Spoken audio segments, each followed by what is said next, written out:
Hi, everyone. So I've been pretty quiet about these Utah murders, but I personally think Brian is innocent. Now, I think he knows who the killer is because that person obviously was trying to set him up. Pretty good. Okay, well, first, let's say prayers for the family and the victims and the friends of this heinous crime.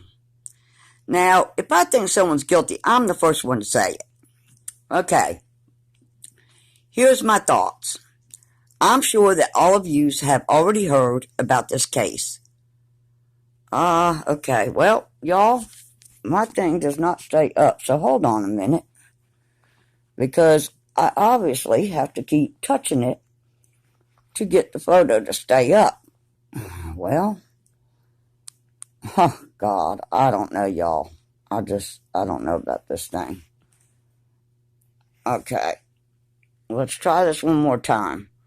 Okay, and there's other photos here, but notice that they have their faces blocked out.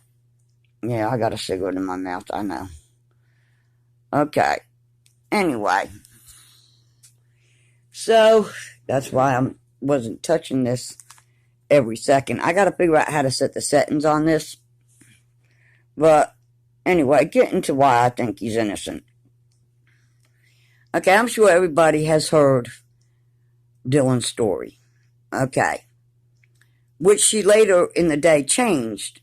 Because at first, she had went to sleep.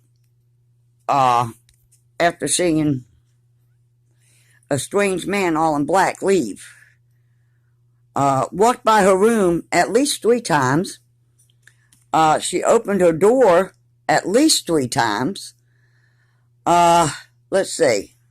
And then she seen the killer. Well, I'm guessing he must have been awfully tired to not stop and kill her too. I'm sorry, y'all, but her story makes absolutely 0 sense. And I'm already 2 minutes into this doggone video. And I honestly don't know if my phone will hold this. But let me hurry up. Okay. At any rate, here's what I think. Okay, first of all, there was no sign of forced entry. Then there was no blood or any sign of anybody even leaving. So that kind of tells me whoever did this may have already been in the house. And then there were stools put by the back sliding glass doors. Okay, now, secondly, and I'm going to attach this voice recording that was recorded from the neighbor's house. You can plainly hear 2 girls arguing and a guy. And Xana whimpering and then screaming. You can plainly hear it. So you tell me if there's 2 other people in the house and they didn't hear it. They thought Maddie was playing with her dog, which, by the way, was locked in another room. Who put the dog in that room? I'm sure Maddie didn't. The dog would have been in there with her and Kaylee, right? I would think. Okay. So the dog's locked in the room. So it's somebody that kind of cares about the dog, I would say. Okay. And then the fact that Dylan's story just makes 0 sense at all. And then they don't call the cops till 12 noon, but they call all their friends by 9 a.m. By 9 a.m., the downstairs door where Bethany sleeps is wide open. At first, they thought that Dylan was on the floor with Bethany, but come to find out, she was on the same floor as Xana and Ethan was. Okay. So then it was said that she went in her room, shut the door, and went to sleep.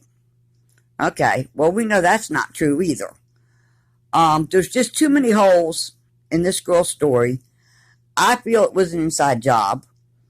And there are, oh boy, I don't know what okay, so that just went out again. I'm just going to let y'all look at my nice TV screen. Okay. And I'm going to attach a couple of screenshots at the end of this video to show you some of the other suspects. But y'all, there was tons of them that had way more. There's hoodie guy, for example. He owns two of those knives, K-bar knives. He owns two of them. And lives right local. And went to Africa the very next day. His parents gave him an alibi. But look, y'all, to leave two people alone and not have no trace of blood on the sliding glass door he exited out of, what did he do? Stop, take his clothes off, take a shower, bag him up, and carry him out? I mean, come on. I mean, no. I mean, you text all your friends before calling the cops. The crime scene's totally contaminated now. Okay, I've got a lot more to say on this and a lot more things to show you. Me and my daughter's trying to get something together. I might even have to do a live on this one because, like I said, my phone does not hold that much. I can't upload that much at one time. But there's tons of reasons why this girl's story makes no sense and looks more like an inside job to me. Okay, the cell phone tower pings. It was proven the morning of the murders that the college was out of, had no service. They drop service all the time. They're not good. One time it was proven that Brian was not in Moscow, but in Pullman when his phone pinged in Moscow. I just have 100 reasons why I don't believe Brian's guilty. And there's a lady, Kim, who also is talking, who doesn't believe it either. There's just too much evidence against somebody that doesn't know the girls or them at all, okay? And then there was the restaurant thing where he went to the Mad